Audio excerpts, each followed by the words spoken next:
ऐसे और भी मजेदार वीडियो के लिए हमारे चैनल को लाइक, शेयर और सब्सक्राइब करें।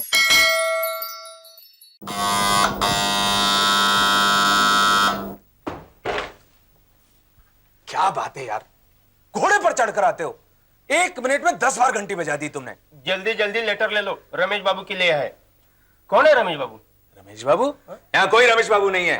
क्या बात है भाई, क्यों तुम लोग शोर मचा रहे हो यहाँ पे? हाँ देखिए ना साहब, किसी और की चिट्ठी हमको दे रहा है। आप ही देख लीजिए क्या एड्रेस है। देखो सर, एड्रेस भी यहीं का है, 10 सेड्रिक रोड, मिराजकर कॉटेज, है ना साहब? क्या बात करते हो मुन्ना, चिट्ठी तो यहीं की है। माफ करना। हाँ भाई मुन्ना, दरवाजा बंद कर दो।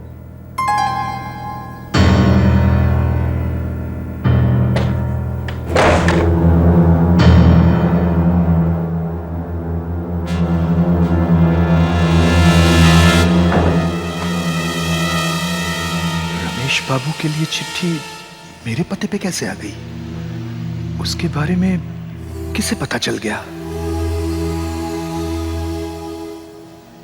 खोल के देखूं तो सही, आखिर है क्या इसमें?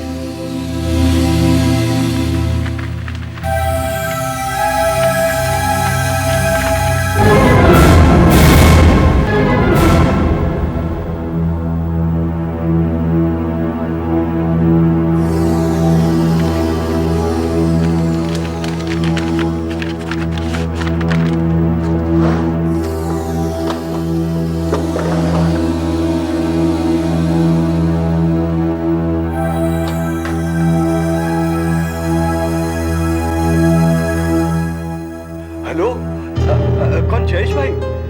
मैं बोल रहा हूँ, विकास। हाँ हाँ जी, हाँ, सब ठीक है। हाँ, मैंने आपको वो 50 लाख की डील के बारे में बोला था ना, वो पार्टी आज आ रही है। हाँ, मुझे वो हीरे चाहिए 50 लाख के। नहीं, इस वक्त तो सिर्फ 1 हफ्ते के क्रेडिट पे। हाँ जी, तब तक में आपकी पेमेंट हो जाएगी। मैं अपने कमीशन के पैसे काट के आपकी पेमेंट चुका दूंगा मैं। जी हाँ, ठीक है, जल्दी से मैं। हाँ, रखता हूं।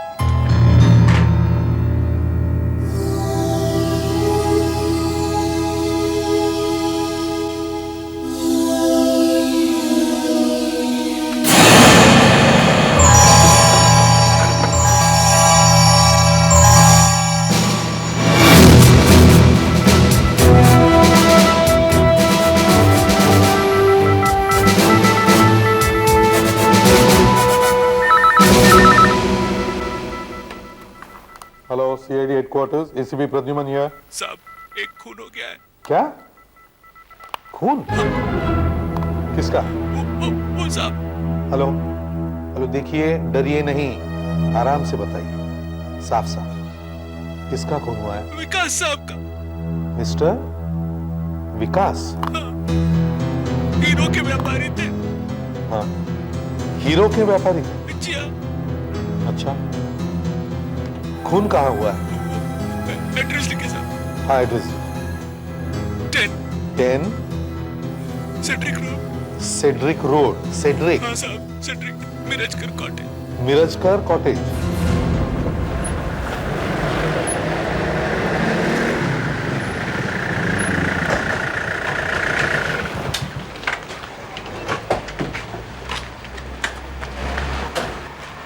मुन्ना कौन है?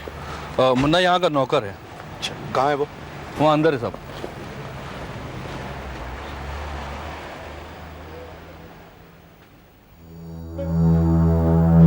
मैंने ही फोन किया था साहब आपको। अच्छा, लाश कहाँ है? स्टडी अंदर है।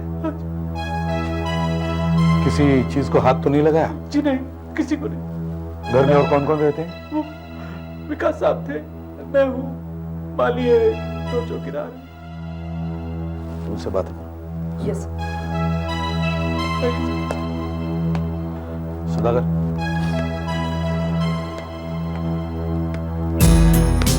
यहाँ अंदर है। अच्छा, यहाँ क्या है? बाथरूम।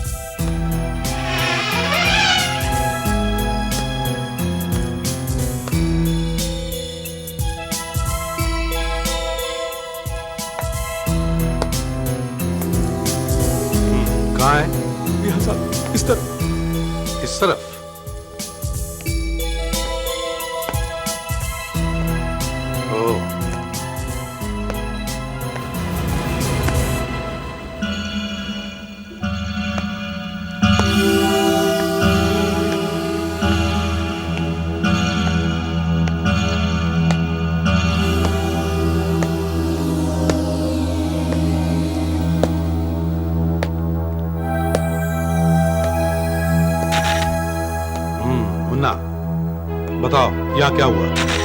साहब, मैं भाजी लेने बाहर जा रहा था। रास्ते में मुझे ध्यान आया कि पैसे ले जाना भूल गया। मैं वापस लौटा और जैसे ही पैसे उठाया, 8 बज गए। भाजी लानी है। ये कैसे आवाज है? मैं दरवाजा खोलकर अंदर गया, देखा विकास साहब जमीन पर पड़े हुए थे। विकास साहब यहाँ पड़े हुए थे और मैंने आपको फोन किया।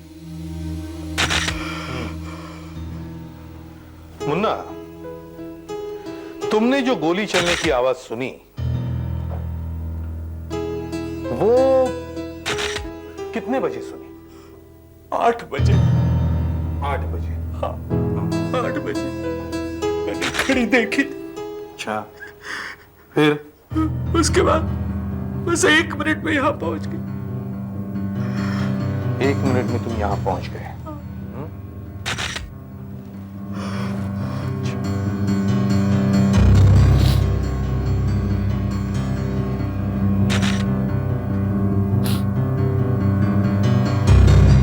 इस कमरे से आने जाने के लिए एक ही रास्ता है?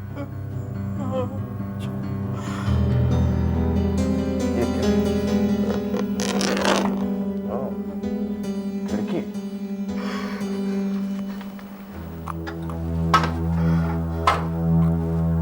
बंद है? ये अक्सर बंद रहती है सर। तो तुमने किसी को इस कमरे से जाते हुए देखा? दरवाजा तो मैंने ही खोला था साहब। अगर कोई बाहर जाता तो मैं आपको बताता ना। तुम लोग यहीं थे? जी। तुम में से किसी को भी गोली की आवाज सुनाई नहीं दी? सुनाई दी थी साहब, बहुत जोर की आवाज सुनाई दी थी। फिर मैंने भी राजेश और आर्या की तरफ सोचा कि किसी ने पटाखा फोड़ा होगा, यहाँ पर किसी गाड़ी की आवाज होगी। हाँ साहब, मुझे भी ऐसे लगा किसी गाड़ी का बैकफायर हुआ हो। हाँ साहब, पड़ोस के दस्तूर साहब की पुरानी गाड़ी दिन में एक आध बार तो पटाखे छोड़ती है। अच्छा, कितने बजे थे उस वक्त? 8 बजे होंगे साहब। हाँ साहब, 8 ही बजे होंगे। मुन्ना भाई बाजार से वापस आए और बोले कि पैसे ले जाना भूल गया। गेट पर ड्यूटी किसकी थी? तुम में से? मेरी थी सर। अच्छा, क्या तुमने बाहर जाते हुए किसी को देखा? नहीं सर, बिल्कुल नहीं।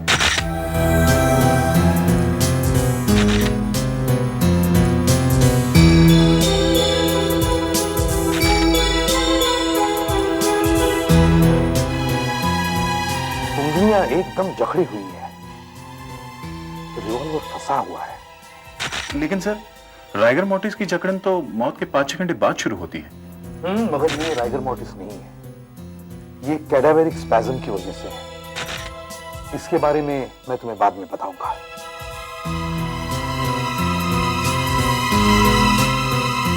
बैरल में से बारूद की स्मेल आ रही है, मतलब इसमें से गोली चली है।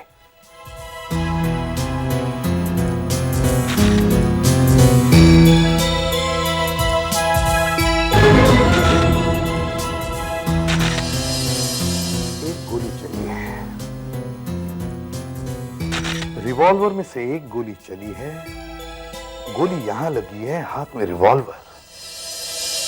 क्या हो सकती है सर? लगता तो वैसे ही, मगर फिर भी कुछ गड़बड़ है। जब भी कोई आत्महत्या करता है तो रिवॉल्वर अपने सिर के पास रखता है, और गोली चलने में बैरल में से निकली हुई गर्मी की वजह से आसपास की खाल भी जलती है। ऐसे तो नहीं हुआ? डॉक्टर रानडे को बुलाओ।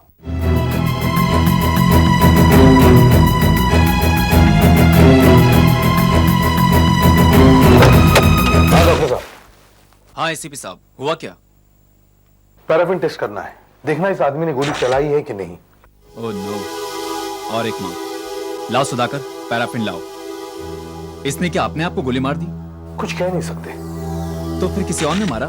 कुछ कह नहीं सकते डॉक्टर साहब, पहले आप देखिए तो सही कि इस आदमी ने गोली चलाई है कि नहीं, तभी तो पता चल जाएगा। अच्छा, आपने फिंगरप्रिंट्स वगैरह सब ले लिया? जी हाँ, सब कुछ हुआ है।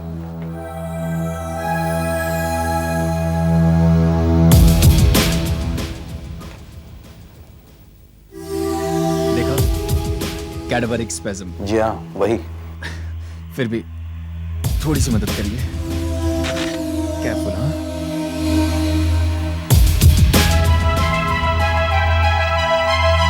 लो। देखिए।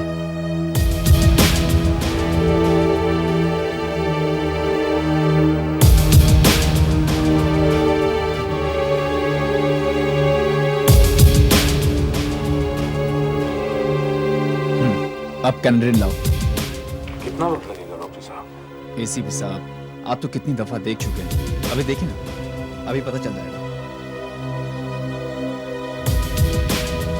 इससे हमें पता चल जाएगा कि इसके हाथ के ऊपर गन पाउडर के निशान है या नहीं। अगर है तो इसी ने गोली चलाई।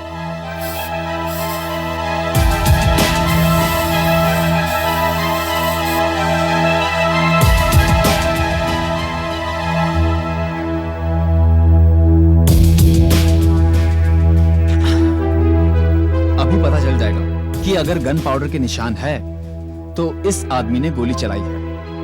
अच्छा देखते हैं।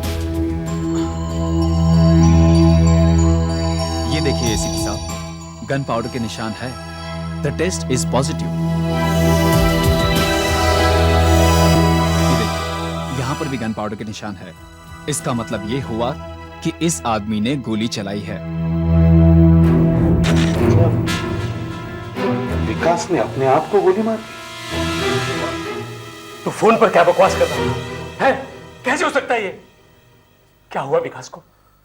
क्या हुआ विकास को? बोलता क्यों नहीं मुन्ना? मुन्ना, ये क्या बोल रहा है? विकास की मौत हो गई? जी हाँ, ये सही कह रहा है। मतलब मेरे हीरे, मेरे 50 लाख के हीरे मैं सुबह ही लाया। 50 लाख के हीरे मैं खुद लाया था। आप? मैं जयस। मैं इसे भी प्रद्युमन। वैसे भी साहब, जो हीरे आज मैं सुबह लाया था विकास ने मुझसे उधार में लिए थे। एक हफ्ते बाद वो मुझे पैसे देने वाला था। सर देखिए, हीरे उसके पास है कि नहीं? उसने तिजोरी में रखे होंगे सर। प्लीज देखिए सर। देखते हैं। मुन्ना, तिजोरी की चाबी कहाँ?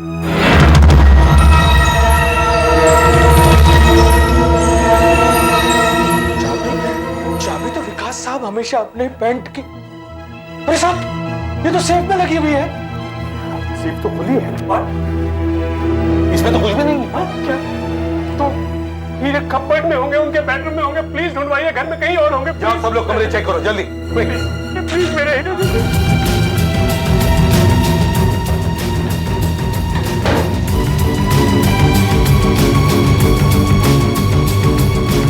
विकास भाई, तुमने तो कहा था एक हफ्ते में 50 लाख रुपए दे दूंगा।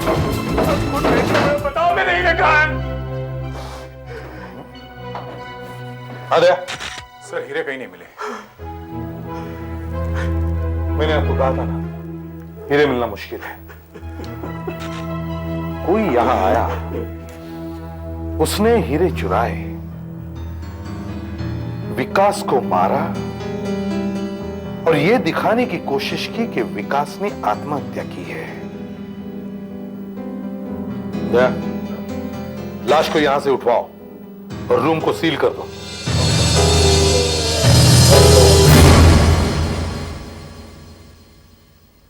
हाँ डॉक्टर साहब। हाँ एसीपी साहब, आइए। हमने इसके सर का एक्सरे निकाल लिया है। ये देखिए, ये देखिए, ये रही गोली। इसको देखकर ही मैं गोली निकालने की कोशिश कर रहा हूं। आइए। हमें सिर्फ ये देखना है कि ये गोली उस रिवॉल्वर से निकली जो विकास के हाथ में मिला था, या फिर किसी और रिवॉल्वर से। हाँ हाँ, वो देखते हैं, पर मैं पहले गोली निकाल तो लूं। ये रही वो गोली। अब इसे साफ करके माइक्रोस्कोप में रखेंगे और विकास के रिवॉल्वर में से एक और गोली फायर करके देखेंगे।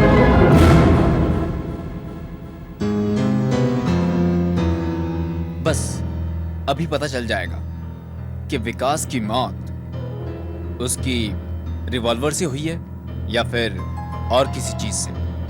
आप यहां आ जाइए, फायर करके देखते हैं।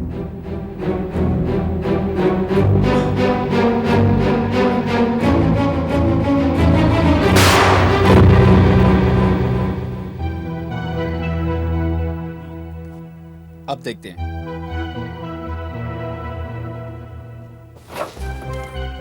देखिए, यहां पर छेद है, मतलब गोली यहां से निकल चुकी है। यहां भी छेद है, मतलब गोली यहीं कहीं होनी चाहिए।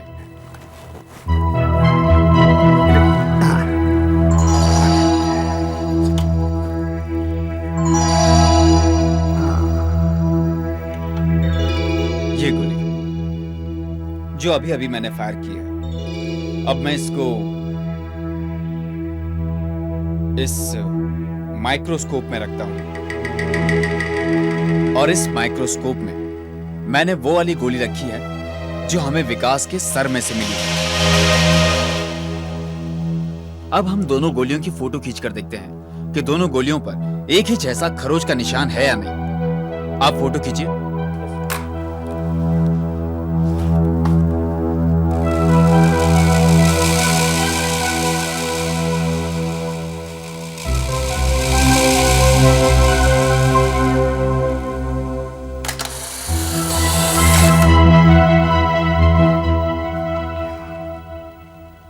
देखिए, इसमें है खरोंच के निशान।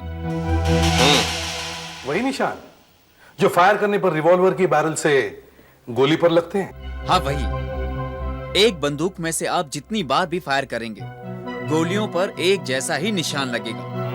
जानता हूं। अब विकास के सिर में से जो गोली निकली है, उसकी फोटो लेकर देखते हैं कि उस पर खरोंच के निशान कैसे हैं।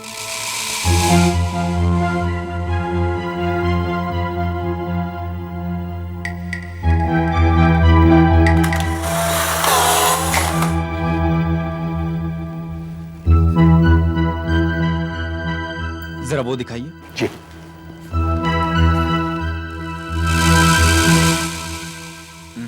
एसीपी साहब, ये बिल्कुल मैच नहीं करते। मैच नहीं करते?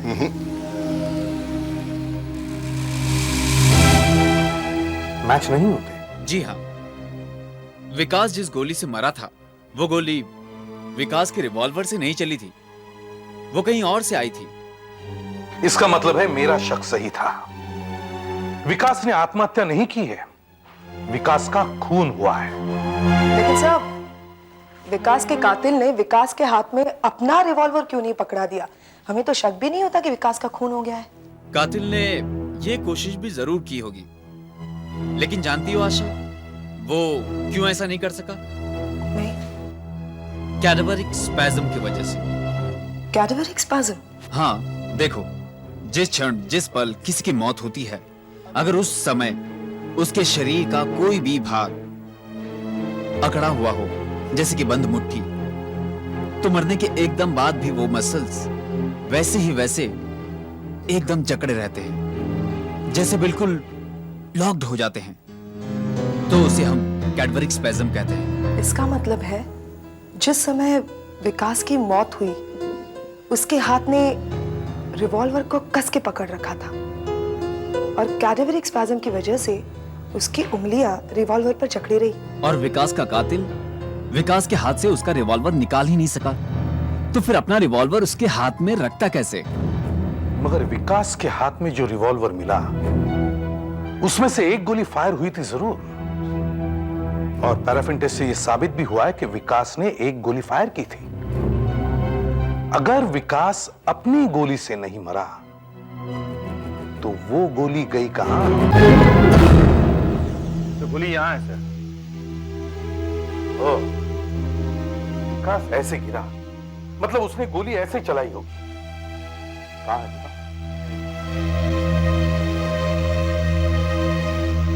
इससे एक बात साफ हो गई कि इस कमरे में दो गोलियां चली, मगर ये लोग कह रहे हैं कि इन्होंने एक ही गोली की आवाज सुनी। क्या एक ही गोली की आवाज सुनी? क्यों माली, ये सही कह रहा है? जी हाँ साहब, हमने भी एक ही गोली की आवाज सुनी थी। हाँ सर। सर हो सकता है कातिल ने रिवॉल्वर पर साइलेंसर लगा रखा हो। हाँ, रिवॉल्वर ही हो सकता है, क्योंकि गोली का शेल भी तो नहीं मिला। मुन्ना, तुम 1 मिनट में यहां पहुंच गए थे। तुमने यहां से किसी को जाते हुए नहीं देखा? नहीं देखा साहब। एक आदमी ने यहां विकास को मारा, वो 1 मिनट में कहां गायब हो सकता है? मुझे नहीं पता साहब। कहां गायब हो सकता है? मुझे नहीं। तुम झूठ बोल रहे हो मुन्ना? मैं सीआईडी हेडक्वार्टर जाना हूं।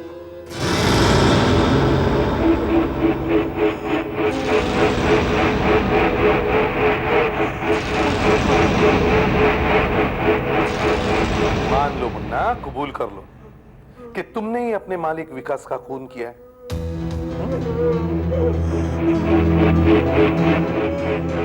नहीं साहब, मैंने कुछ नहीं किया साहब, मैंने कुछ नहीं किया।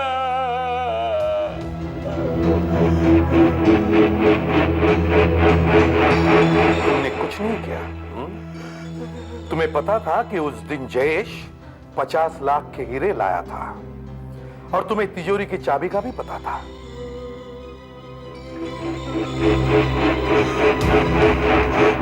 इससे पहले भी जयेश साहब लाखों के हीरे लाए थे। मैं उस समय भी तो मालिक को मार सकता था, लेकिन नहीं मारा। मैंने तो सिर्फ एक गोली की आवाज सुनी और 1 मिनट में ऊपर पहुंच गया और आपको फोन किया साहब। सच बोलो बेटा, सच। सच बोलने से दिल हल्का होता है। अगर तुमने नहीं मारा तो कातिल 1 मिनट में कैसे गायब हो गया? मुझे नहीं पता साहब कैसे गायब हो गया। मैंने कुछ नहीं किया साहब, मैं सच कह रहा हूँ। दया, फॉरेंसिक लैब में फोन करो और उनसे कहो कि इसी समय एक पॉलीग्राफ टेस्ट का बंदोबस्त करें। पॉलीग्राफ? हाँ, पॉलीग्राफ टेस्ट। इससे हमें फौरन पता चल जाएगा कि तुम सच बोल रहे हो या झूठ। Relax Munna, relax. जल्दी ही इस इंजेक्शन का असर हो जाएगा। अब तुम टेस्ट देने के लिए बिल्कुल तैयार हो। कैसा महसूस हो रहा है? अबे ठीक लग रहा है, लेकिन डर बहुत लग रहा है। डरते क्यों मुन्ना? तुम तो सच बोल रहे हो ना? हाँ, सच। ये 2 वायर्स EEG के लिए और ये वाली वायर्स ECG के लिए। जैसे ये झूठ बोलेगा आपको फौरन पता चल जाएगा। झूठ बोलने पर इसके दिल की धड़कन और बॉडी टेम्परेचर बदल जाएगा और इसके दिमाग में एक हलचल पैदा होगी। ये सब आप वहां देख सकते हैं। Excuse me.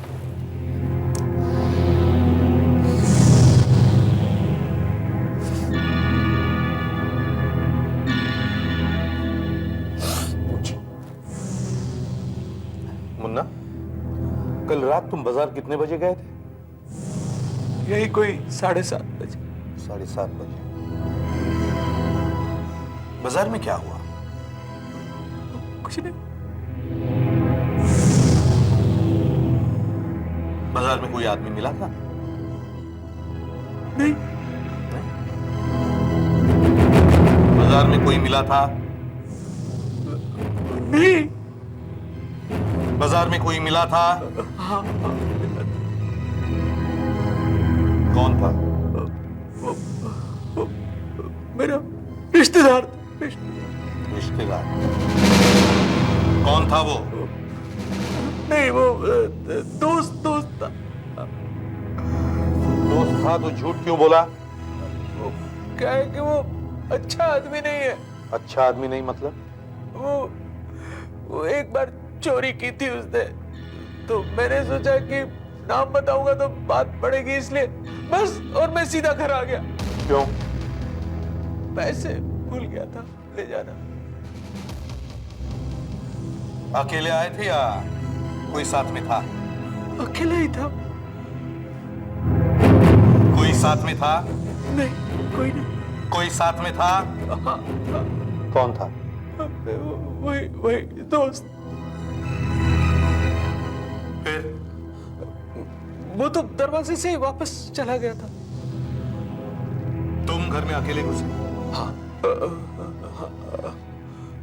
फिर क्या हुआ? मैंने अचानक गोली चलने की आवाज सुनी। और कौन था वहां? कोई नहीं था। मैं अकेला ही था। फिर क्या हुआ? मैं साहब के कमरे तक गया, दरवाजा खटखटाया, किसी ने नहीं खोला तो धकेल के अंदर गया। क्या देखा तुमने? साहब जमीन पर पड़े हुए थे। क्या वो मर चुके थे? हाँ। क्या वो मर चुके थे? हाँ। सच बोलो। साहब ने मेरे सामने ही दम तोड़ा था। क्या उन्होंने कुछ कहने की कोशिश की? वो तो मर चुके थे। उस वक्त कमरे में और कोई था? कोई नहीं था। कोई नहीं था? कोई नहीं था। साहब का खून तुमने किया? क्या तुमने अपने साहब का खून किया? क्या तुमने खून किया अपने साहब का? वो आदमी कहां गया होगा? यहां से तो मुन्ना आया था, तो फिर वो कहां छुप सकता है? यहां, ये अलमारी।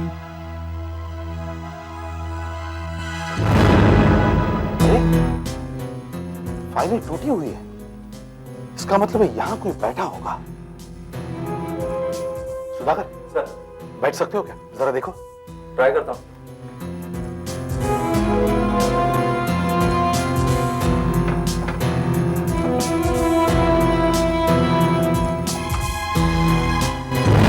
बैठ गया।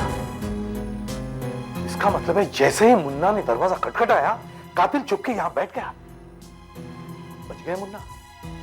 जब तुम यहां थे तब कातिल यहां बैठा था रिवॉल्वर लेकर।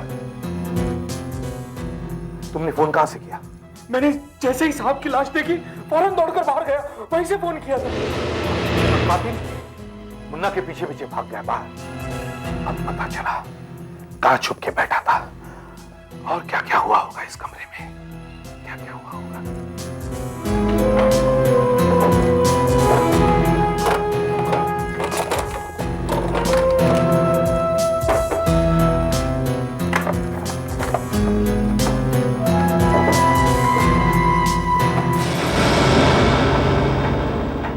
रमेश बाबू 10 Cedric road, Mirajkar cottage, Bandra, यही का एड्रेस है। इस घर में रमेश बाबू कौन है? कोई नहीं है। कोई नहीं? तो फिर ये लेटर? ये सुबह ही पोस्टमैन देके गया था साहब। ये देखकर विकास बाबू घबरा गए थे। अच्छा,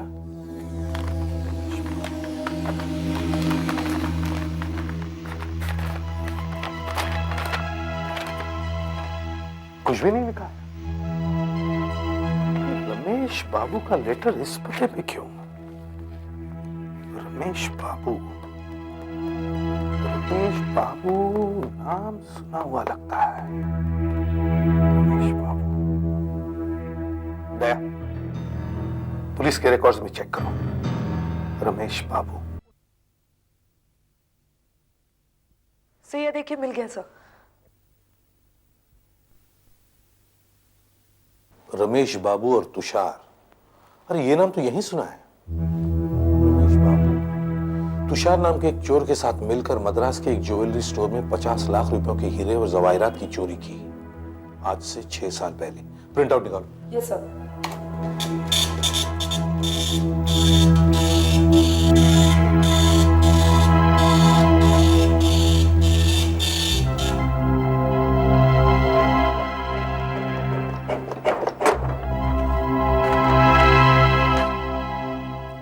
किसी ने पुलिस को गुमनाम फोन करके बताया कि तुषार कहां छुपा है। तुषार पकड़ा गया, उसे 8 साल की सजा हुई, मगर पुलिस को ना तो वो 50 लाख रुपए का चोरी का माल मिला, ना रमेश बाबू। अच्छा, जरा देखो तो रमेश बाबू का फोटोग्राफ है क्या रिकॉर्ड में? यस सर, मैंने कमांड दे दिया है, अभी मिल जाएगा।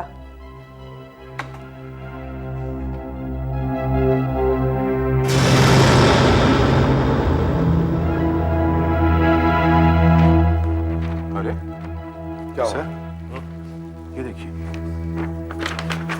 अरे ये तो विकास। इसका मतलब है विकास और रमेश बाबू एक ही आदमी है। इस केस को एक बार फिर से देखते हैं। रमेश बाबू ने तुषार के साथ मिलकर कृष्णा ज्वेलरी स्टोर लूटा और फिर अपने साथी तुषार को पकड़वा दिया और फिर मुंबई में विकास के नाम से रहने लगा। नंबर 2, अचानक किसी को पता चल गया कि विकास ही रमेश बाबू है। उस आदमी या औरत ने विकास को रमेश बाबू के नाम से चिट्ठी भेजी, यह बताने के लिए कि वो पहचाना जा चुका है। और फिर किसी ने उसका कत्ल कर दिया और 50 लाख के हीरे चुरा लिए। इसका मतलब है कि सर शायद विकास के खून के पीछे तुषार का ही हाथ है। दया सर, पता लगाओ इस वक्त तुषार कहां है। तुषार यही है, हमारी जेल में 6 सालों से यही है। अभी लाते होंगे उसे, शायद आ ही रहा है।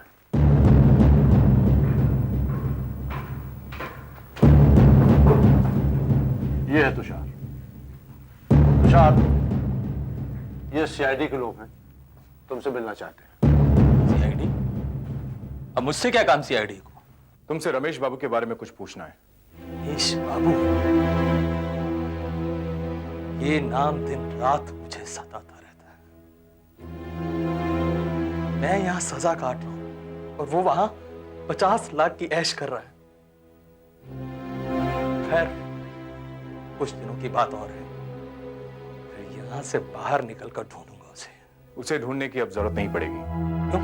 ज्यादा बनो मत, तुम जानते हो क्यों? क्यों? रमेश मर चुका है और उसकी मौत के पीछे तुम्हारा हाथ है। मेरा हाथ? मेरा हाथ कैसे हो सकता है? मैं तो पिछले 6 सालों से यहां बंद हूं। जिसने भी विकास को वो चिट्ठी भेजी, वो विकास की असलियत को जानता है। इसीलिए हो न हो इसके पीछे तुषार का हाथ जरूर होगा। मगर सर, तुषार तो जेल में है। हाँ, शायद उसने ये काम किसी और से करवाया हो। तुम एक काम करो, जेल के सुपरिंटेंडेंट से जाकर मिलो और पता करो जेल में तुषार को कौन कौन मिलने आते थे। उनमें से जो भी मिले उन सबको यहां लेके आओ। तुषार से तुम हर तीसरे दिन मिलने जाते हो, क्यों? अरे साहब, वो मेरे चाचा तुम कहाँ थे? सोचना पड़ेगा साहब। सोचो। हाँ, मैं घर पर था, जास्ती दारू पी लिया था, औरत से झगड़ा भी हुआ। चाहिए तो आप पता कर लीजिए। चाचा से कब मिले थे? अपने भाई के 6 महीने पहले मिले थे। आज सुबह वापस आए 5 दिन बाद। लेकिन क्या हुआ? कैसे वापस आए? गाड़ी से, हमारे नाम से टिकटें बुक थी, हम सब 20 लोग थे। मगर आप बार बार हमसे ही क्यों पूछते हैं? उससे पूछिए ना, तुषार के भाई से, प्रगत से, जो बार बार उससे मिलने जाता है। तो हाँ ठीक है, उससे भी पूछिए। सर, ये प्रगत तुषार का मौसेरा भाई है। इसी महीने में बरसों तक वो तुषार से तकरीबन रोज ही मिला है, मगर वो मिला ही नहीं सर। हम उसके घर भी गए थे, मगर वहां पर ताला लगा था। तुम ऐसा करो, तुषार के घर का सर्च वारंट बनाओ और कोर्ट से उसके घर की तलाशी की परमिशन ले लो।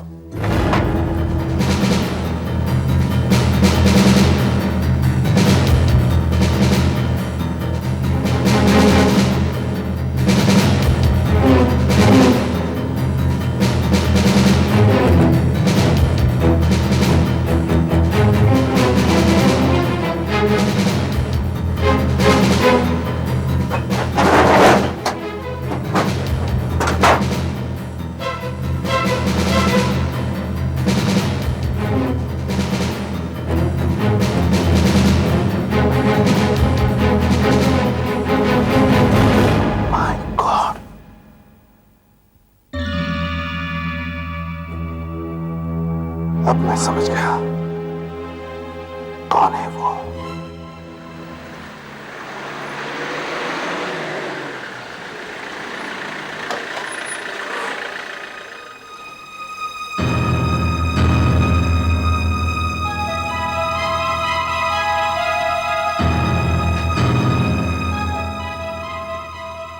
क्या बात है साहब, फिर से जांच करने आए हैं?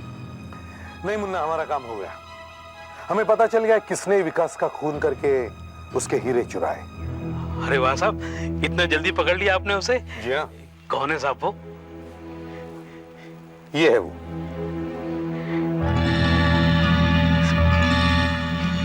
ये तुम ही हो ना तुषार के साथ? प्रगत? प्रगत तुम्हारा असली नाम है ना? हम तुम्हें विकास के खून के जुर्म में गिरफ्तार कर दिया।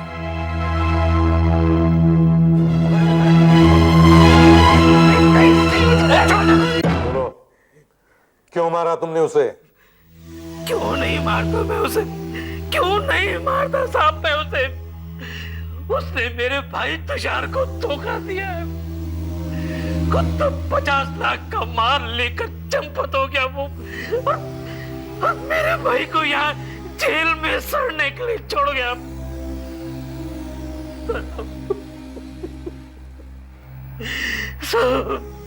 पुलिस को उसका पता भी उसी कमीने ने दिया साहब, उसी कमीने ने दिया। मैंने बहुत ढूंढा उसे साहब, बहुत ढूंढा उसे। और अभी 7-8 महीने पहले मैंने अखबार में देखा कैसे एक छोटा सा चोर एक बहुत बड़ा इज्जतदार हीरो का सौदागर बन गया है। रमेश की फोटो छपी थी वहां, और उस कमीने ने अपना नाम बदल दिया था। विकास लिखा था उस फोटो के नीचे साहब। फिर मैं सीधा पहुंचा अपने भाई तुषार के पास उसे ये सब बताने के लिए, और तुषार ने मुझसे कहा पहले तुम उसका सब कुछ छीनना, उसके बाद उसे मारना। इसलिए तुम तुषार के यहां माली बनकर काम करने लगे ताकि तुम उस पर पूरी तरह से नजर रख सको। जी साहब। पर उसे मारने के लिए तुम 3 महीने क्यों रुके? क्योंकि साहब वो कमीना कभी 1,500-2 हजार से ज्यादा की रकम अपने घर में रखता ही नहीं था। अब इतनी छोटी सी रकम के लिए उसे क्या मारना साहब। इसलिए मैंने तंग आकर वो चिट्ठी उसके पास भेजी, वो रमेश बाबू वाली चिट्ठी, एक कोरा कागज जिसे देखकर वो घबरा गया, एकदम डर गया, शहर छोड़कर भागना चाहता था। लेकिन चोर तो आखिर चोर ठहरा। उसने जयेश बाबू को फोन करके 50 लाख के हीरे मांगे।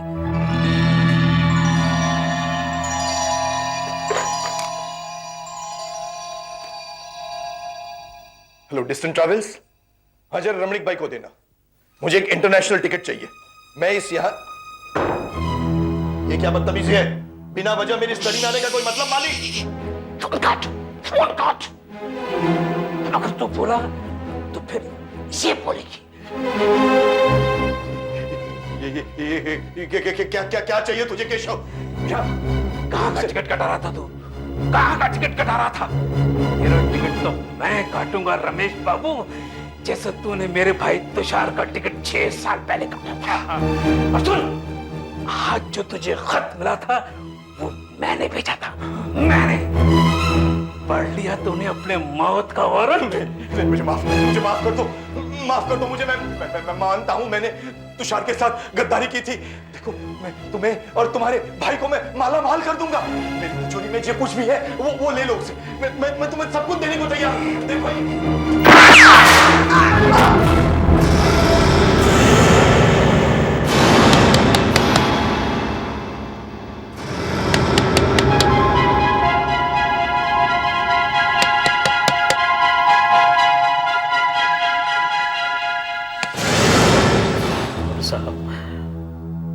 उसके बाद से मैं यहाँ चुपचाप माली का काम करता रहा।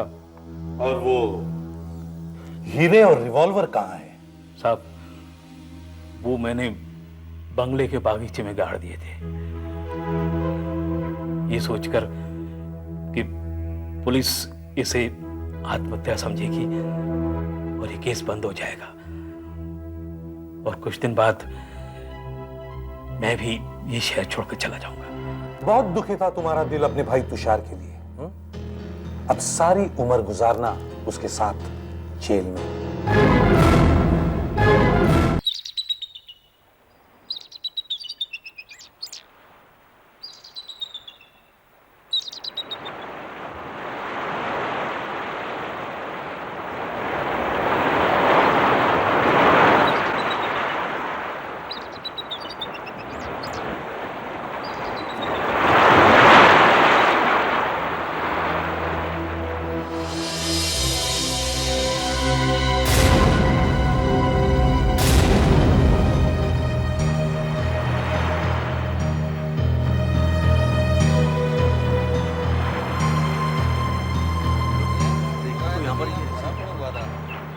माय गॉड, किसने हटो हटो, दूर हटो। मैं पुलिस अफसर हूँ, मुझे देखने दो।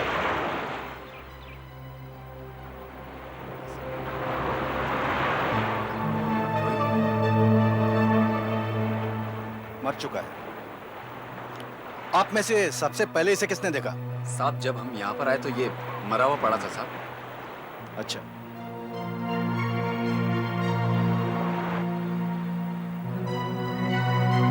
Hello, control room, DCP Deshmukh here. यहाँ पालोमा बीच पर एक लाश पड़ी हुई है। सीआईडी ऑफिसर्स और फॉरेंसिक टीम को यहाँ भेज दो फौरन। एसीपी प्रद्युमन कहाँ है? वो जोधपुर गए हैं मर्डर इन्वेस्टिगेशन के लिए। ठीक है, ये केस मैं सुपरवाइज करता हूँ। Okay sir. इसका चार्ज मैं लेता हूँ। कहिए डॉक्टर सालुंके। सर, इसके शरीर की अकड़न से पता लगता है कि इसको मरे हुए लगभग 10 से 12 घंटे हो गए, यानी कल रात को 9 बजे से 11 बजे के बीच में मरा होगा। मुझे भी यही लगता है। ये घड़ी देख रहे हो? मौत 9:30 के आसपास हुई होगी और ये घड़ी नकली है। वाटरप्रूफ लिखा है लेकिन है नहीं, इसीलिए पानी में गिरते ही 1-2 मिनट के बाद बंद पड़ गई है। इसकी मौत 9:30 के आसपास ही हुई होगी। सर, इसकी मौत पानी में डूबने की वजह से ही हुई है। इसके पेट और छाती में काफी पानी भर गया, ये देखिए। इसके मुंह से तो शराब की बदबू आ रही है। सर शायद बहुत नशे में होगा, समंदर के तेज लहरों से खुद को बचा नहीं पाया और डूब गया होगा।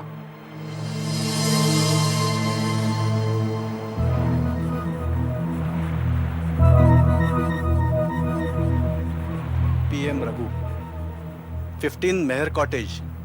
मेहर कॉटेज? सर, वो तो पास में ही है। और ये क्या? ये तो कोई हॉस्पिटल का कार्ड है। इस कार्ड का मालिक मिस्टर पीएम रघु एक डायबिटीज का मरीज है। अगर कोई इसे बेहोशी की हालत में पाए तो डॉक्टर सबनिस को फोन नंबर 82175666 पर कांटेक्ट करें। सर, जिन लोगों को कोई सीरियस बीमारी होती है उनके पास ऐसे कार्ड अक्सर पाए जाते हैं। लेकिन अगर ये डायबिटीज का मरीज था तो इसने शराब क्यों पी थी? शराब तो डायबिटीज में जहर का काम करती है। Right sir. शायद इसीलिए डूब गया और मर गया। कुछ गड़बड़ है जरूर। का अंदाजा बिल्कुल ठीक था डीसीपी साहब। रेट ऑफ कूलिंग से पता चलता है कि इस आदमी की मौत 9:30 बजे के आसपास ही हुई है। और कुछ? समुद्र के किनारे जब आपने इसका मुंह सूंघा था तो उसमें से शराब की बदबू आ रही थी। हाँ, फिर आप कहेंगे कि सालू के हमेशा कोई ना कोई नया चक्कर चलाता ही रहता है। कुछ है? जी हाँ, मुंह में शराब की बदबू थी, लेकिन पेट में और खून में शराब है ही नहीं। मतलब मरने के बाद इसके मुंह में शराब डाली गई? जी हाँ। हमें लगता है कि ये आदमी समुद्र में डूबकर मरा है। जी हाँ। मगर इसके फेफड़ों में से, लंग्स में से जो पानी मिला है वो पानी समुद्र का है ही नहीं। वो पानी खारा है ही नहीं, मीठा है। शायद ये किसी तालाब में डूब के मरा हो। जी हाँ, तालाब में या किसी स्विमिंग पूल में। Swimming pool? स्विमिंग पूल क्यों? वो इसलिए सर के इसके फेफड़ों में जो पानी मिला है उसमें थोड़ी क्लोरीन भी है, और क्लोरीन तो टैंक वगैरह के पानी को साफ करने के लिए ही मिलाई जाती है। इसका मतलब किसी ने इसे स्विमिंग पूल में मार डाला, फिर बॉडी को उठाकर बीच पर फेंक दिया, फिर इसके मुंह में शराब डाल दी ताकि देखने वालों को लगे कि शराब के नशे में ये अपने आप को संभाल नहीं सका और डूबकर मर गया। पर खून का मकसद चोरी तो नहीं है, क्योंकि पैसे, घड़ी, चेन, अंगूठी सब कुछ वैसा का वैसा ही है। अगर इसे किसी ने स्विमिंग पूल में मारा है तो कौन से वाले में? पालोमा बीच पर तो दर्जनों बंगले हैं और तकरीबन सभी में स्विमिंग पूल है। तो कौन सा स्विमिंग पूल होगा वो? कौन सा? ये उनके एक और पड़ोसी हैं, रामदास जी। ये भी उनसे बीच पर मिले थे। मानस, आप जरा वहां बैठेंगे? जी। मिस्टर रामदास, डीसीपी देशमुख, आप बीच पर क्या कर रहे थे? जी मैं अपने कुत्ते को वहां लेकर घूमने गया था जी, और वहां रघु जी भी आ गए हर रोज की तरह। हमने 5-7 मिनट बात की और उसके बाद वो वापस लौट गए। लौट गए? उस वक्त क्या बजा होगा? उस वक्त शायद साहब 9 बजे थे। हाँ 9 बजे थे। मैं पक्का इसलिए कह सकता हूँ साहब कि मैंने उसी वक्त अपनी घड़ी देखी थी, क्योंकि मेरे घर पे कोई डिनर पे आने वाला था। जब रघु जी आपसे मिले क्या उन्होंने शराब पी रखी थी? शराब को तो हाथ तक नहीं लगाते थे। वो तो डायबिटीज के मरीज थे, मर नहीं जाते थे वो अगर शराब पीते थे तो। इसीलिए मेरा अंदाजा है कि जिसने भी इसे मारा है वो इसे अच्छी तरह नहीं जानता था, क्योंकि अगर उसे पता होता कि ये डायबिटिक है और कभी शराब नहीं पीता तो वो इसके मुंह में शराब डालने की गलती कभी नहीं करता। 9 बजे वो घर की तरफ निकलता है और 9:30 बजे मर जाता है। इस आधे घंटे के बीच में कुछ हुआ है। हमें यह देखना है कि बीच से चलने के आधे घंटे बाद वो कहां पहुंचा होगा। हम लोग यहाँ से इधर से आते समय यहीं से शॉर्टकट ले लिया करते थे। 25 समुद्र के किनारे से चले हुए हमें यहाँ 25 मिनट हो गए और 25 मिनट के तुरंत बाद रघु मारा गया था। इसका मतलब है कि उसके साथ जो कुछ भी हुआ वो यहीं कहीं हुआ है, लेकिन यहां तो कोई पुल नजर नहीं आता। चलो देखते हैं।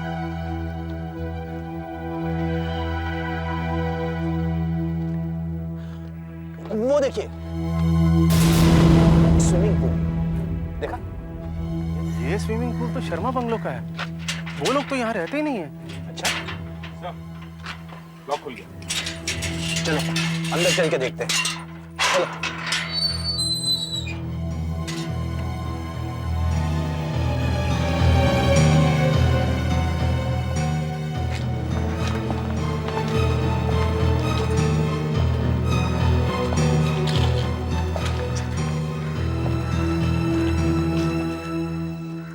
दया, आशा, सर।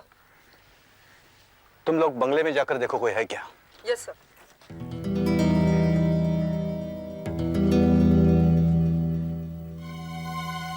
सर रघु के फेफड़ों में जो पानी था वो कहीं इस पूल का ही तो नहीं था? कहीं ऐसा तो नहीं कि उसे इस पूल में डुबो करके ही मारा गया हो? मैं इस पूल के पानी का एक सैंपल ले लेता हूं। फ्रेडरिक्स, एक टेस्ट ट्यूब दो।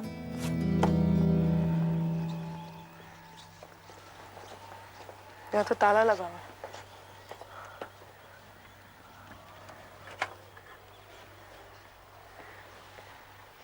सब दरवाजे बंद है। चलो चलते हैं।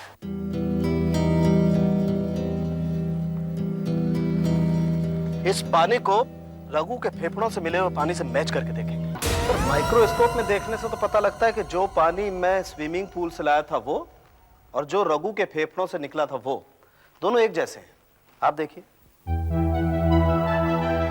सर, जब पानी काफी देर तक एक जगह जमा रहता है तो उसमें कुछ माइक्रो ऑर्गेनिज्म पैदा हो जाते हैं।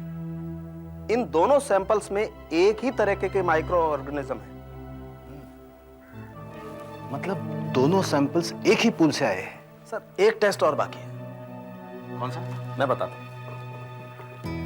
देखिए सर, इस बीकर में वो पानी मिला हुआ है जो रघु के फेफड़ों से आया है और इस बीकर में स्विमिंग पूल का पानी है। अब हम इन दोनों पानी में इस सॉल्यूशन की कुछ बूंदें डालकर देखेंगे। अगर रंग बदलता है तो दोनों पानी एक ही जगह से आए हैं।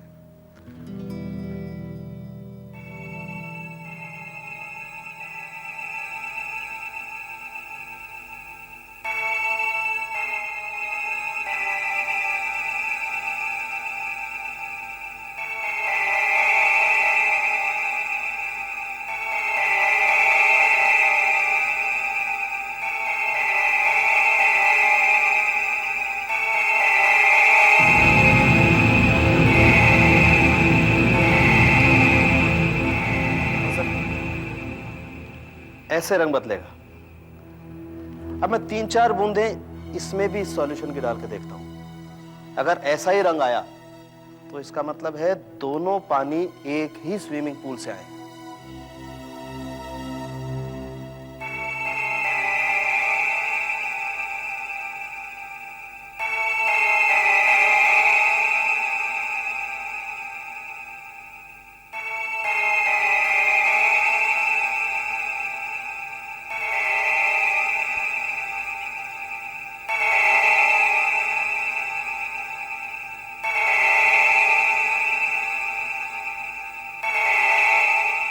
रंग नहीं बदला है। अभी एक और बूंद बाकी है सर।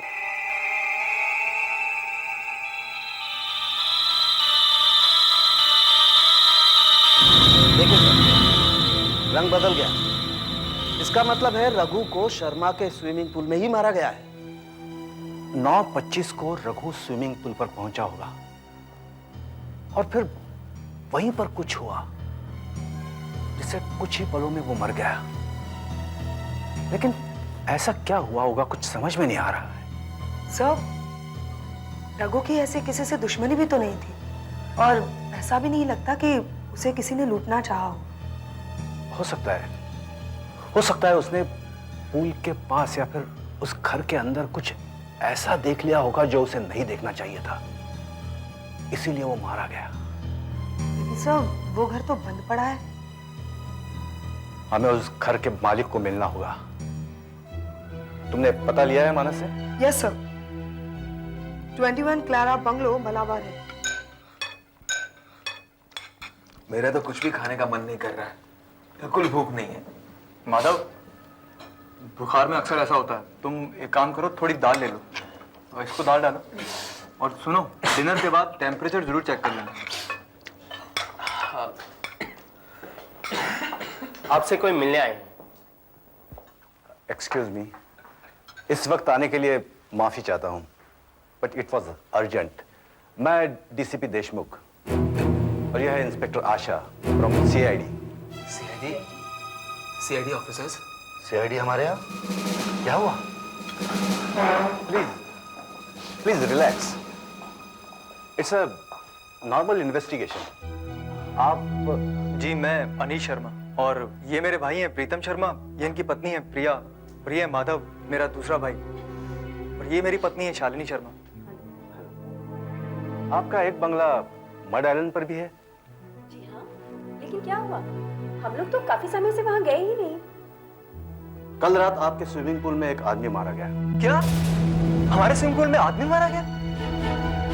अब क्या क्या कह रहे हैं सर? अनीश, कितनी बार कहा था तुमसे कि वहाँ पे एक वॉचमैन रख लो, लेकिन तुम हो कि मेरी सुनते ही नहीं। एक मिनट, मुझे ये बताइए, आप लोग आखिरी बार वहां कब गए थे?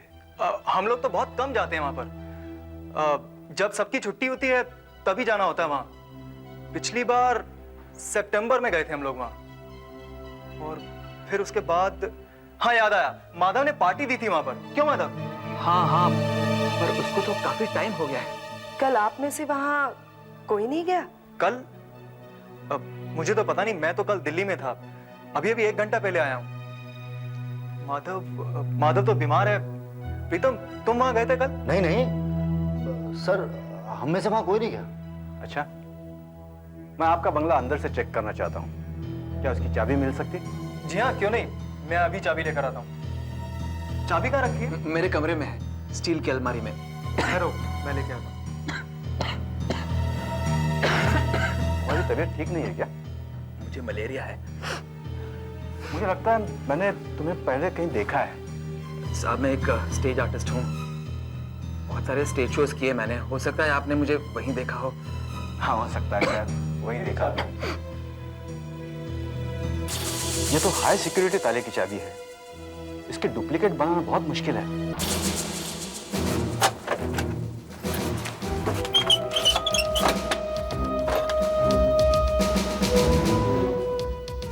लाइट्स ऑन करो।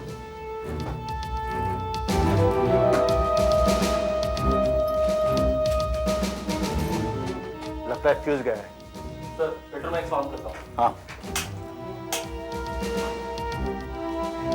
हर जगह मिट्टी है, इसका मतलब है घर काफी दिनों से बंद पड़ा होगा। सारा घर चेक करो। दया, तुम अंदर जाके देखो। फ्रेडरिक्स, उस तरफ देखो, ठीक तरह से चेक करो। ये क्या है? ये टेबल आधी साफ की गई है, और ये निशान कैसे?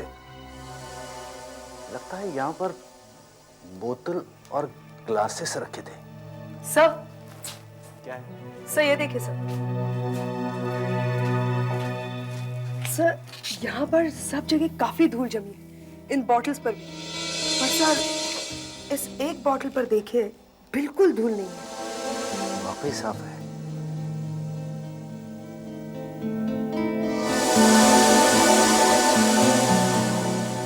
ये देखो, लगभग सभी ग्लासों पर धूल जमी है सिवाय इन 2 ग्लासेस की। ये ग्लासेस और बोतल फिंगरप्रिंट्स के लिए चेक करो।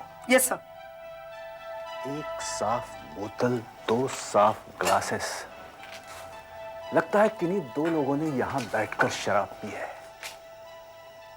डॉक्टर सालुंके, आप अचानक बहुत सीरियस हो गए, क्या बात है? ये देखिए सर, कितना जबरदस्त टेंट है। ये गिर गया होगा या फिर किसी ने किसी चीज पर जोर से मार दिया होगा। Right sir. यस सर, इन पर कोई फिंगरप्रिंट्स नहीं है। ये ग्लास और ये बोतल एकदम साफ है सर। शराब पीने के बाद बोतल और ग्लासेस को अच्छी तरह धोकर साफ किया गया है ताकि उंगलियों के निशान ना रहे। ये देखिए सर, यहाँ ये निशान देखिए। ये क्या खून है? लेकिन काफी फीके है। वही मैं भी सोच रहा हूँ सर। लगता है किसी ने खून के निशान पानी से साफ करने की कोशिश की है, लेकिन आप तो जानते हैं खून इतनी आसानी से साफ होता नहीं। हो सकता है ये खून ही हो। मैं इस पे फिनोपेंटामेनिलिन की कुछ बूंदें डालता हूं। अगर ये खून हुआ तो सर इसका रंग गुलाबी हो जाएगा।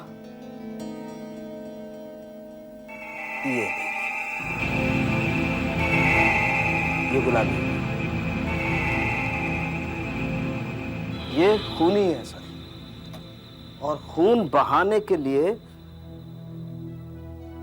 इस फूलदान का इस्तेमाल किया है।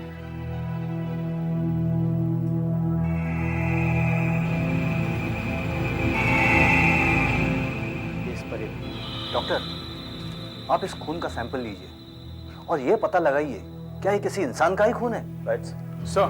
Yes sir. क्या है सर? ये देखिए, ये ड्रेसिंग टेबल में हर जगह धूल है, मगर यहां पर नहीं है। यहां जरा साफ है। और ये निशान देखिए सर, समझ में नहीं आ रहा ये है क्या। इसके सैंपल भी लैब में चेक कराओ। Okay sir. पता चल जाएगा क्या है। 2 आदमी यहां आते हैं, यहां बैठकर एक साथ विस्की पीते हैं, फिर दोनों में से एक दूसरे के सिर पर फूलदान इतनी जोर से मारता है कि वो यहीं पर गिरकर मर जाता है। फिर कातिल खून के निशान मिटाने की कोशिश करता है। सर, हो सकता है उनमें से एक रघु हो। रघु? नहीं, रघु नहीं हो सकता, क्योंकि उसके शरीर पर कोई चोट का निशान था ही नहीं, कहीं से खून नहीं निकला था। हाँ, ये हो सकता है इनमें से किसी एक खिड़की से उसने कातिल को खून करते हुए देख लिया हो। कातिल उसके पीछे भागा होगा, स्विमिंग पूल तक जाके उसे पकड़ा होगा और वही स्विमिंग पूल में उसे मार दिया होगा। और बाद में लाश को सर समुद्र में फेंक दिया ताकि वो एक्सीडेंट लगे। हाँ, अब सवाल ये उठता है कि अगर यहां खून हुआ है तो लाश गई कहां? पूरे घर को अच्छी तरह चेक करो, बाहर गार्डन में जाके देखो, कहीं ना कहीं लाश जरूर होनी चाहिए। रघु बुधवार की रात 9:30 बजे मारा गया था ना। दूसरा खून भी उसी समय हुआ होगा, क्योंकि शायद रघु ने खून होते हुए देखा है। Right sir. इसीलिए मुझे लगता है तुम शहर के सारे हॉस्पिटल्स और मुर्दा घरों में जाकर देखो कि क्या उन्हें बुधवार की रात को कोई बॉडी मिली थी, कोई लावारिस लाश। हो सकता है खूनी ने लाश ऐसे ही कहीं फेंक दी हो। ये क्या कह रहे हैं आप साहब? एक नहीं 2 आदमी का कत्ल हुआ है हमारे घर पर। जी हाँ मिस्टर माधव, आपके बीच हाउस में 2 आदमी थे। दोनों ने एक साथ बैठकर दारू पी, फिर एक ने दूसरे को पीतल के फूलदान से इतनी जोर से मारा कि वही ढेर हो गया। फिर उसने उसकी लाश को उठाकर कहीं फेंक दिया। वो लाश तो हमें अभी तक नहीं मिली है, और ये सब कुछ होता हुआ रघु ने देख लिया, तो उसने रघु को स्विमिंग पूल में डुबा कर मार दिया और लाश को समुद्र में फेंक दिया। ताकि वो एक एक्सीडेंट लगे। पर ऐसा कौन कर सकता है, और वो भी हमारे घर में? हाँ, यही बात तो मैं भी जानना चाहता हूँ। आपके घर में क्यों? ना तो बंगले का ताला तोड़ा गया है, ना ही खिड़की। कातिल सीधे रास्ते से ताला खोलकर अंदर घुसा है। मतलब आप कहना क्या चाहते हैं डीसीपी साहब? यही कि आपके घर से चाबी लेकर कोई वहां जाता है, 2 खून करता है और फिर वापस चाबी अपनी जगह पर रख देता है, आप ही के घर में। इसका मतलब कातिल आप में से ही कोई है। बुधवार की रात को 9 से 10 के बीच कहाँ थे? हम लोग घर पे ही थे साहब, टीवी देख रहे थे, है ना? तुम भी थे? हाँ साहब। ये सच बोल रहा है? मिस्टर अनीश, आपने बताया कि बुधवार को आप शहर में नहीं थे और गुरुवार को ही लौटे थे, हाँ? जी हाँ, मैं बिजनेस के सिलसिले में एक जरूरी मीटिंग के लिए दिल्ली गया था। मेरे साथ मेरा सेक्रेटरी विश्वास भी था। हम लोग सोमवार को गए थे और गुरुवार को लौटे हैं। ये हमारे हवाई जहाज के टिकट्स। अच्छा।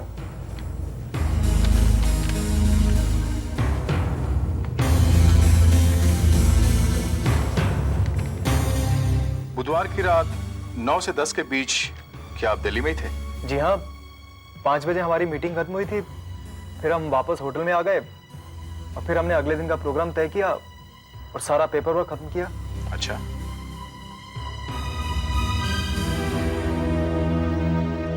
बुधवार की रात 9 बजे आप क्या कर रहे थे? मैं दिल्ली में ही था, साहब के साथ में।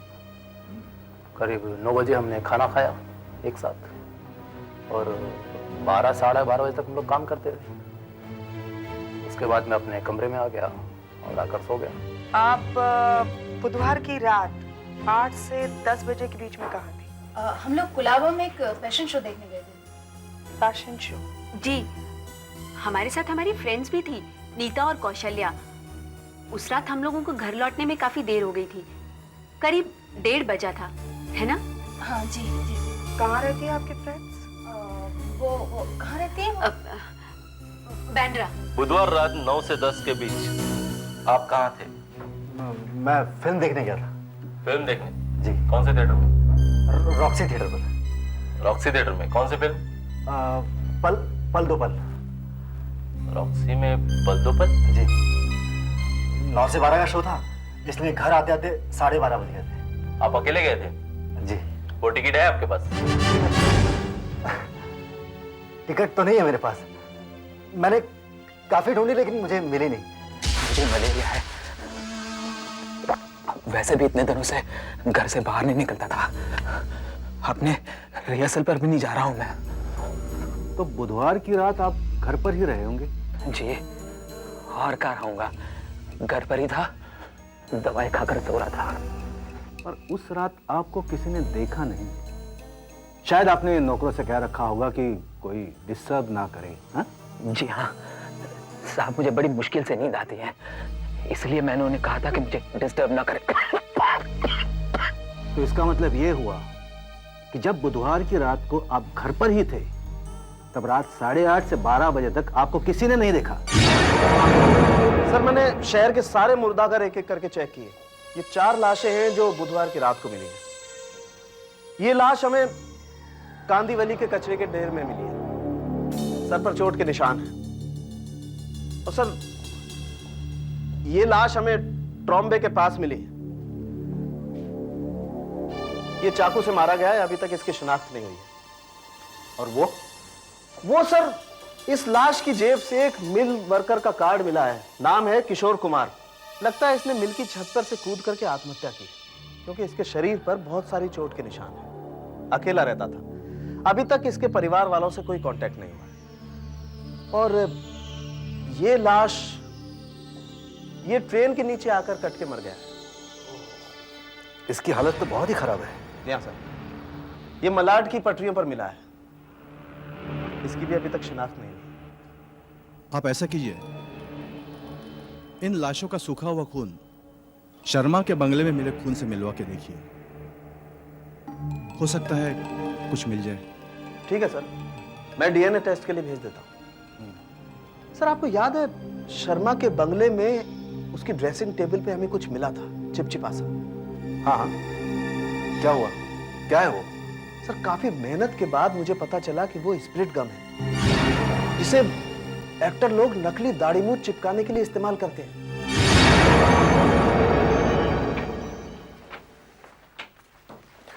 आई am doctor Rana Dey, glad to meet you sir. माफ कीजिए, आपको यहां बुलाना पड़ा। बैठिए। Thank you. डॉक्टर, आपका एक पेशेंट है माधव शर्मा, उसके बारे में बात करनी है। क्या हुआ है उसे? मलेरिया? हाँ, सिम्टम्स तो थे। ये कुछ 10 दिन पहले से शुरू हो गए थे।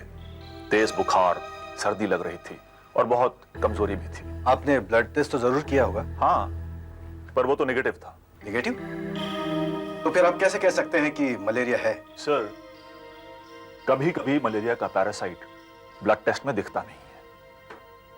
उसकी तेज बुखार और सर्दी लगने की वजह से मैंने उसे मलेरिया की दवाई दी और माधव ठीक भी होने लगा। इससे मुझे यकीन हो गया कि उसे मलेरिया ही है। मैंने चारों लाशों के खून का सैंपल डीएनए टेस्ट के लिए भेजा था सर। तो क्या हुआ? वो मलाड में रेल की पटरी पर हमें जो लाश मिली थी, उसके खून का सैंपल शर्मा के बंगले पर जो खून मिला था उससे मैच हो गया सर। वो देखिए।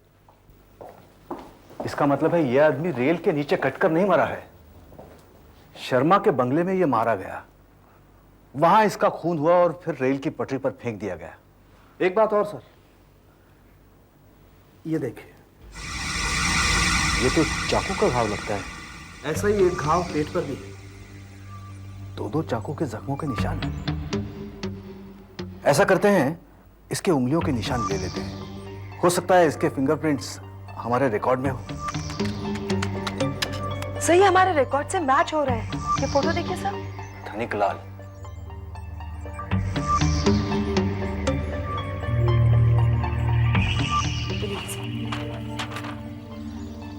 धनिक लाल एक पेशेवर गुंडा, हफ्ता वसूली, ब्लैकमेल, चोरी करना, डाके डालना, अटेम्प्ट मर्डर, यही इसका पेशा है।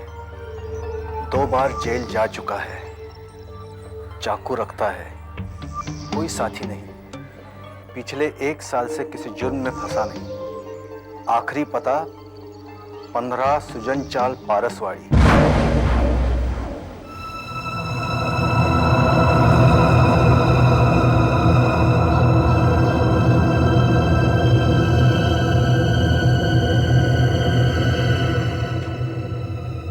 लाल इतनी खराब लोकेलिटी में रहता था, लेकिन इलेक्ट्रॉनिक्स का कितना बढ़िया सामान है इसके पास।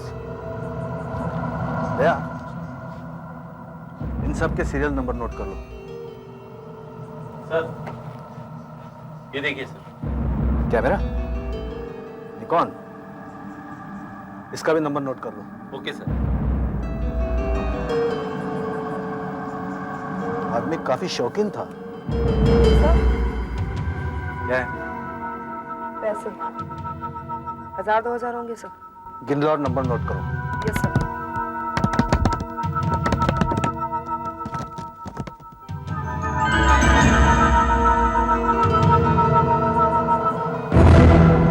ये क्या है?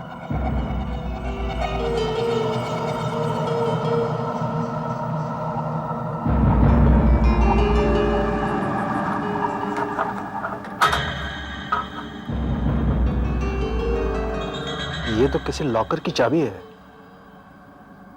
Madhusudan cooperative bank.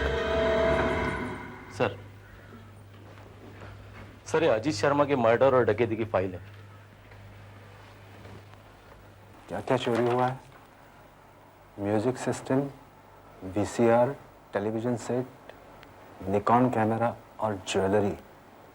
Sudhakar sir, वो जो इलेक्ट्रॉनिक्स का सामान धनिकलाल के यहाँ हमें मिला था, उसके सीरियल नंबर की लिस्ट तो तुम्हारे पास है ना?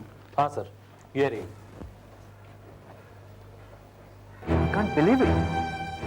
दोनों लिस्ट एक जैसे हैं, सारे नंबर्स मिल रहे हैं। ये देखो, अजीत शर्मा का music system model number OTMC 400, Dhaniklal का music system model number OTMC 400, Ajit Sharma का VCR model number BSR9 EVSR 41180, Dhaniklal का VCR model number BSR9 EVSR 41180, इसका मतलब है अजीत शर्मा के घर से जो सामान चोरी हुआ वही धनिक लाल के यहाँ से मिला है।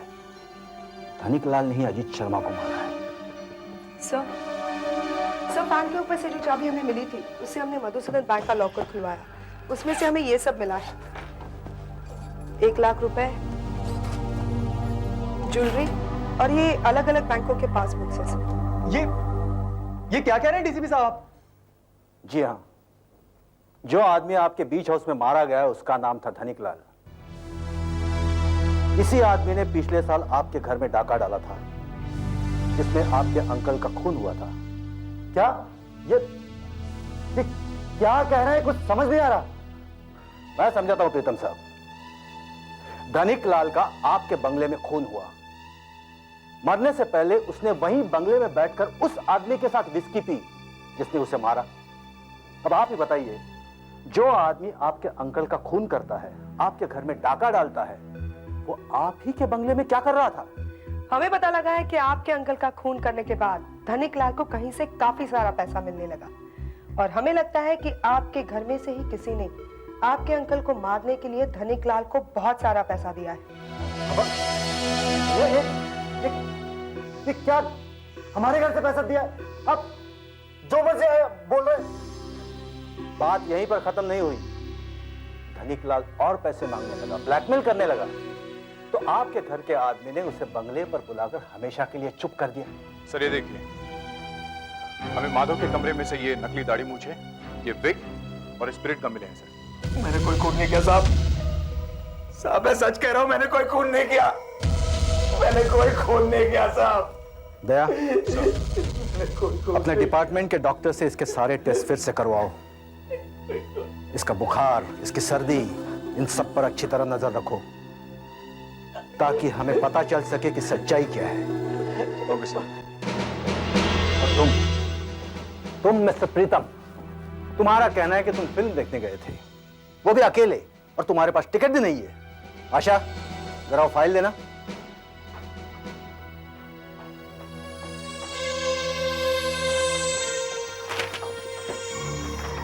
अब हमें ये बताओ, तुम कौन सी लाइन में बैठे थे? बालकनी में। कौन सी सीट थी? पीछे से दूसरी या तीसरी लाइन में होगी। हमने पिक्चर हॉल के मैनेजर से पूछताछ की है। उसने हमें बताया कि उस रात 10 मिनट के लिए हॉल की लाइट चली गई थी। अब तुम हमें यह बताओ कि लाइट इंटरवल से पहले गई थी या बाद में? बाद में गई थी। गलत। उस रात लाइट गई ही नहीं थी, न इंटरवल से पहले न इंटरवल के बाद। अब हमें सच बताओ मिस्टर प्रीतम, उस रात आप कहां थे? मैं कहां थे आप? सर मैं मानता हूं कि मैंने आपसे झूठ बोला, लेकिन मैं उस रात बीच हाउस भी नहीं गया था। मैं कसम खा के कहता हूं कि मैंने किसी का खून नहीं किया। तो फिर कहां गए थे? मैं अपनी गर्लफ्रेंड के पास गया था। है? कौन? मल्लिका। सर ये है पुलिस डॉक्टर की रिपोर्ट। उन्होंने माधव का ब्लड टेस्ट और फुल चेकअप किया। What the hell? इसे तो वाकई मलेरिया है। जी हाँ सर, और पुलिस डॉक्टर का यह भी कहना है कि मलेरिया की वजह से माधव इतना कमजोर हो गया है कि धनिक और रघु को मारना और फिर उनकी लाशों को अलग अलग जगह पहुंचाना उसके बस की बात नहीं है। तो फिर कौन हो सकता है? कातिल जो भी कोई हो, उसने ये सारा काम भेस बदल कर किया है, क्योंकि हमें वहां स्पिरिट गम मिली है। दया, तुम एक काम करो, ये पता लगाओ कि दिल्ली से मुंबई के लिए शाम को कितनी फ्लाइट्स है और मुंबई से दिल्ली जाने के लिए आखिरी फ्लाइट कितने बजे है। Okay sir. आशा, सर तुम दिल्ली के होटल प्लाजा में फोन करो और यह पता लगाओ कि उस रात अनीश के कमरे में जो वेटर खाना लेके गया था, क्या उसने अनीश और विश्वास दोनों को एक साथ कमरे में देखा था या नहीं। और हाँ, होटल के रिसेप्शनिस्ट को भी फोन करना और उससे पूछना कि क्या उसने किसी दाढ़ी वाले आदमी को देर रात होटल में घुसते हुए देखा। और विश्वास को यहां बुला लाओ।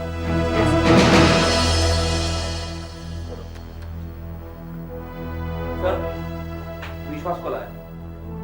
विश्वास, तुम झूठ बोल रहे थे कि अनिश सारी शाम तुम्हारे साथ था। वो तुम्हारे साथ नहीं था। वो तुम्हें कमरे में अकेला छोड़कर मुंबई की फ्लाइट पकड़कर यहां आ गया था और दिल्ली के प्लाजा होटल के कमरे में रात को खाना भी तुमने मंगवाया था, अनिश ने नहीं। सर, मैंने होटल प्लाजा फोन किया था। इनके कमरे में जो वेटर खाना लेकर गया था उसने मुझे बताया कि उसने कमरे में सिर्फ विश्वास को ही देखा था। अब बोलो विश्वास।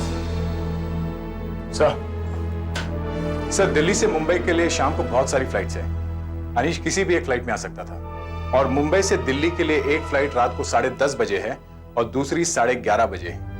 मैंने उन सब फ्लाइट्स की पैसेंजर लिस्ट ले ली है सर, जिनमें उनके नाम, एड्रेस और टेलीफोन नंबर्स है। इससे उन सबके बारे में पता कर सकते हैं सर। और उस एक पैसेंजर को तो हम ढूंढ निकालेंगे जिसने अपना नाम, पता और टेलीफोन नंबर झूठ लिखवाया है। तब तुम बहुत बुरी तरह फंस जाओगे विश्वास।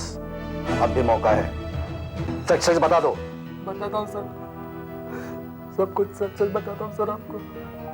सर, अनीश साहब ने मुझे गाड़ी, बंगला, प्रमोशन सब कुछ देने का लालच दिया था सर।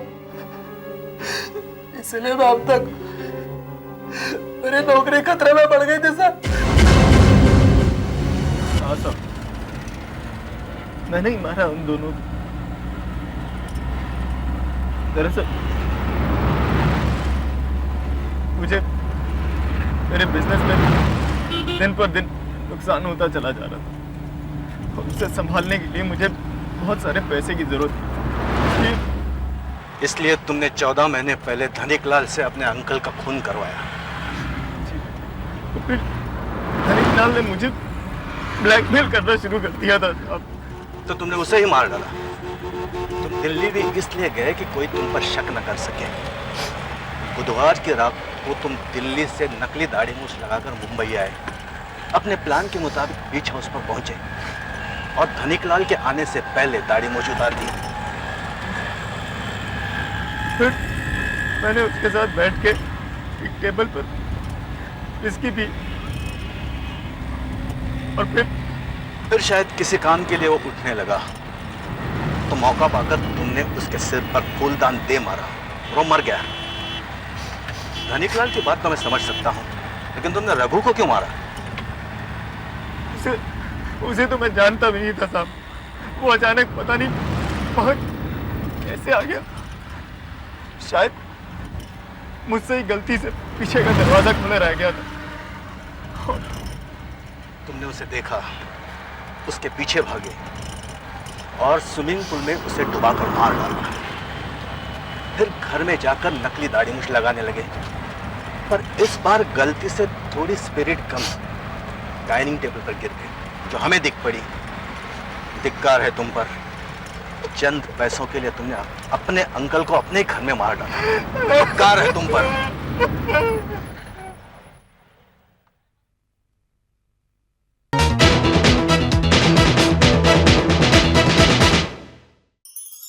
ऐसे और भी मजेदार वीडियो के लिए हमारे चैनल को लाइक, शेयर और सब्सक्राइब करें।